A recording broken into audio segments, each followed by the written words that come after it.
Hello everyone, welcome back to QClick's channel. In this video, I'll show you how to connect Airbnb to Hospitable 2025 step by step.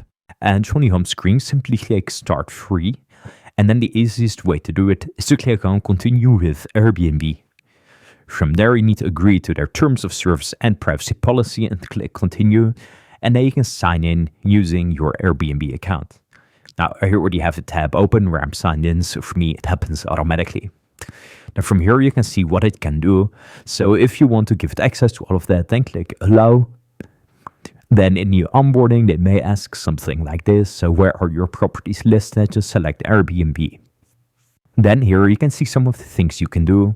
For example, you can automate this. So in your reservation, so these are messages that you send, review requests, etc.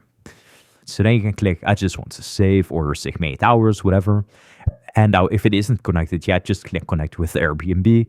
Although if you sign up using the Airbnb account, then it should be connected instantly. Otherwise, just go through it right here. And then basically after doing that, you will have connected your Airbnb account. So that's how you can connect Airbnb to Hospitable. Thank you very much for watching the video. Subscribe our channel for next video.